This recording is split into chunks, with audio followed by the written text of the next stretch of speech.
de Cuba traigo el son ritmo sabroso. De Cuba dulce caña y rico ron. Salut à tous, hola a todos. Donc là, on est devant la maison d'hôte d'une Française, ça s'appelle Chez Fragnol.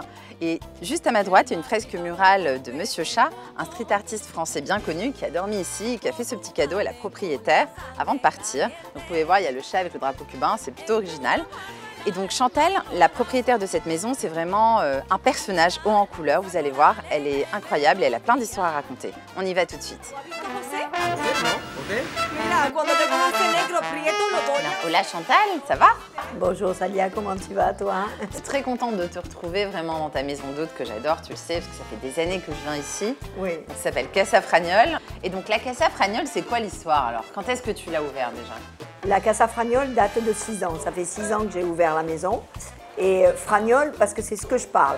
Parce que malgré mes 17 ans de présence à Cuba, eh ben, je parle encore toujours un petit mélange entre le français et l'espagnol. Mais tout le monde me comprend, c'est ce qui est le principal. Donc alors comment ça s'est passé ton arrivée à Cuba? Je suis arrivée ici fin janvier 2001 et de là, j'ai décidé d'y vivre.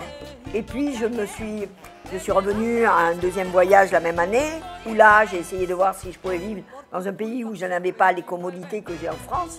Et je me suis aperçue que tout allait bien. Qu'est-ce qui t'a plu à Cuba? Déjà dans un premier temps le soleil. Et en plus la chaleur des gens. J'arrive à la Havane avec l'idée On me dit que cette maison est à vendre. Et ça a été un coup de cœur tout de suite? Tout de suite. Je suis rentrée dans la maison et j'avais déjà mes plans dans la tête. Et la décoration de la maison, parce que là on est quand même dans une décoration qui est très originale. Qu'est-ce que tu as voulu faire? Quand tu crées un truc, tu sais comment tu vas faire ton couloir. Mon couloir, un jour j'ai décidé qu'il me fallait des glaces partout, donc j'ai cherché mes glaces. Après il a fallu que je mette mes meubles, après mes bibelots et tout. J'ai voulu que toutes mes chambres aient des couleurs différentes, avec des thèmes différents. Et c'est vrai que ça a été... Après le vert, eh ben, on a fait un paysage de Vignales, parce qu'on ne pouvait que sortir de là. L'orange, c'est un lever de jour ou un coucher de jour, ça on peut choisir comme on veut. La jaune, ce sont des tournesols. Voilà. C'est vrai qu'on voyage dans les chambres, c'est une Tout déco à fait. à part. Et alors ta casa, donc comment tu définirais l'ambiance, l'accueil? Qu'est-ce que tu as voulu faire ici? Eh ben non, l'ambiance de la maison, c'est une ambiance familiale. C'est une ambiance familiale parce que quand les gens arrivent, déjà moi je tutoie tout le monde, et puis je les accueille comme s'ils arrivaient chez eux. C'est surtout ça l'important, c'est que les gens se sentent chez eux. Ici, ça fait aussi restaurant. Il faut quand même qu'on explique ça. On peut venir, pas seulement à la maison d'hôte, mais on peut venir uniquement manger ici. Tout à fait. Et donc les plats que tu proposes, c'est quoi? Parce que c'est différent un peu de ce qu'on trouve ailleurs quand même. Tout à fait. Moi je fais une langouste et je la fais sur le barbecue grillé, qu'on arrose d'huile d'olive et de poivre. Je fais des crevettes sautées à l'ail avec de l'huile d'olive. Hein? Et puis je fais du poisson que au dernier moment, un coup de vin blanc, du citron et je beurre au dernier moment. Parce que bon, il y a des ingrédients quand même que nous n'avons pas, mais on fait avec. Hein? Eh oui.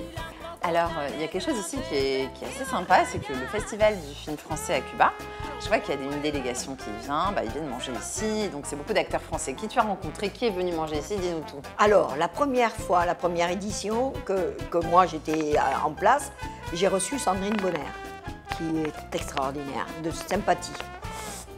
La deuxième année, j'ai eu Costa Gavras. J'ai eu cette année donc Jean Becker qui a fait L'été meurtrier. Alors quel est le nouveau projet que tu as décidé de lancer là? Alors mon projet c'est de faire un bar tapas spectacle. C'est-à-dire faire des spectacles de bonheur, c'est-à-dire de 8h à 10h du soir. Alors une soirée salsa, une soirée opéra, une soirée jazz, une soirée travesti. On cherche l'endroit, mais attention, soyez à l'attente parce que ça va pas tarder. Voilà. Super, on a hâte de voir ça. Ouais. El juego si yo te agarro.